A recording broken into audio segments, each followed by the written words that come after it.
Welcome to Tony studio TV. ये कहानी है सुंदरवन जंगल में रहने वाली एक नन्ही सी चिड़िया की, जो उस जंगल में एक पेड़ के पास घोंसले में अपने माता पिता के साथ रहती थी। टोनी अपने जीवन में बहुत खुश थी और उसके माता पिता चूड़ियाँ बेचने का काम करते थे। टोनी बहुत छोटी थी, इसलिए वो उसे अपने साथ लेकर नहीं जाते थे। वो जब भी घोंसले से बाहर जाती तो टोनी को घोंसले से बाहर निकलने से मना करके जाती। टोनी को वो रंगीन चमक वाली चूड़ियाँ बहुत अच्छी लगती थी। टोनी के पिता ने एक दिन टोनी से कहा, टोनी बेटा, आज हम चूड़ियाँ बेचने के लिए घर से बाहर जा रहे हैं। आने में थोड़ी देर हो जाएगी, इसलिए तुम घोंसले से बाहर मत निकलना। ठीक है पिताजी। सोना चिड़िया और लक्की कबूतर दोनों चूड़ियों की टोकरी लेकर निकल जाते हैं। सुनिए जी, आपको नहीं लगता हम चूड़ियाँ बेचते बेचते काफी दूर आ गए हैं? हाँ, हम आ तो गए हैं, लेकिन जितनी ज्यादा चूड़ियाँ बेचेंगे कमाई भी उतनी होगी ना। ये सुनकर सोना चिड़िया लक्की कबूतर से कहती है, कह तो आप सही रहे हैं, पर वहाँ घोंसले में टोनी चिड़िया अकेली है।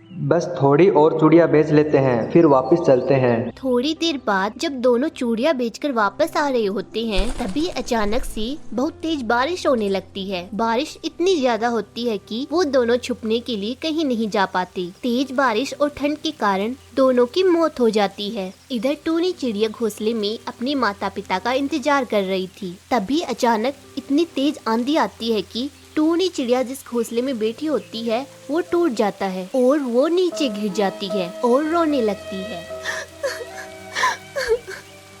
फिर आंधी थम जाती है। टोनी चिड़िया धीरे धीरे उड़ते हुए एक छोटे से पेड़ पर जाकर बैठ जाती है। टोनी चिड़िया अपने मन ही मन में सोचती है और रोते हुए कहती है,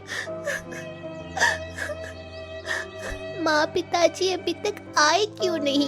उन्हें तो बहुत देर हो गई है। तभी कांचा कौवा वहाँ पर आता है। टोनी चिड़िया कांचे कौवे को देखकर उससे कहती है, कांचा भैया, तुमने मेरे माता पिता को कहीं देखा है?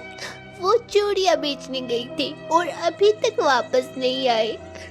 टोनी, तेज आंधी और बारिश के कारण तुम्हारे माता पिता की मौत हो चुकी है। ये सुनकर टोनी चिड़िया बहुत रोती है और कहती है, क्या ये तुम क्या कह रही हो?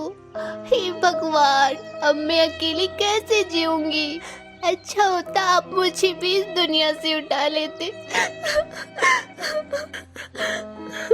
टोनी चिड़िया पर तो जैसे दुखों का पहाड़ ही टूट पड़ता है और उसके आंसू रुकने का नाम नहीं लेते। हमेशा खुश और उछल कूद करने वाली टोनी चिड़िया अब चुप हो गई। एक दिन कांचा कौवा टोनी चिड़िया के पास जाता है और उससे कहता है, टोनी, तुम बिना कुछ खाए पिए ऐसे उदास बैठी रहोगी तो तुम्हारे माता पिता को बहुत दुख होगा। क्या तुम उन्हें उदास करना चाहती हो? बोलो टोनी। नहीं कांचा भैया, मैं अपने माता पिता को उदास होते हुए कभी नहीं देख सकती। देखो टोनी, अभी तुम बहुत छोटी हो, इसलिए दूर काम करने के लिए नहीं जा सकती। इसलिए तुम इसी जंगल में चूड़ियाँ बेचने का काम करो, इससे तुम्हारा गुजारा हो जाएगा।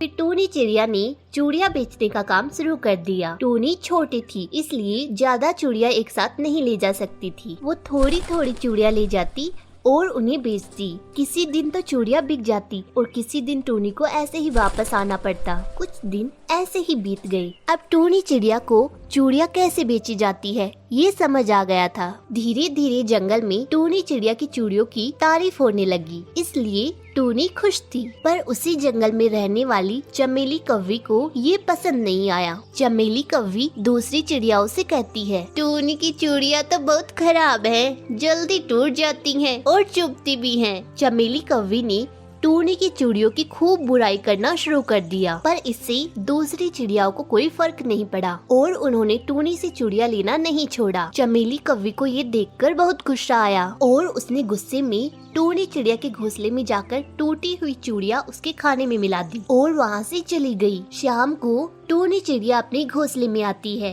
बहुत भूख लगी है, पहले कुछ खा लेती हूँ, फिर थोड़ा आराम करूँगी। टोनी इस बात से बेखबर थी कि वो जो खाना खा रही है उसमें टूटी हुई चूड़ियाँ हैं। टोनी ने खाना शुरू किया और खाने के साथ एक चूड़ी का छोटा सा टुकड़ा टोनी के मुंह में चला जाता है, जिससे उसकी मौत हो जाती है। टोनी की मौत से पूरा जंगल दुख में डूब जाता है, सिवाय उस चमेली कौवी के। कांचा कौवे को शक हो गया था कि कहीं ये सब उस चमेली कौवी ने तो नहीं किया। कांचा कौवे ने चिड़ियाओं के सरदार कड़कनाथ सेठ से कहा, कड़कनाथ सेठ, कड़कनाथ सेठ, टूनी की मौत उस चमेली कौवे ने की है। उसी ने खाने में कुछ मिलाया था। कड़कनाथ सेठ ने जंगल के पक्षियों से कहा, पक्षियों जाओ उस चमेली कौवे को लेकर आओ। जंगल के पक्षी चमेली कौवे को लेकर कड़कनाथ सेठ के पास आए। चमेली कौवी डर के मारे सब कुछ सच सच बोल देती है। कड़कनाथ सेठ चमेली कौवे को फांसी की सजा सुनाता है। तो दोस्तों इसलिए कहती हैं, दूसरों से ईर्ष्या नहीं करनी चाहिए। हमारी वीडियो का कौन सा पार्ट आपको अच्छा लगा कमेंट करके बताइए। और हाँ, वीडियो अच्छी लगी हो तो इसे लाइक करें, शेयर करें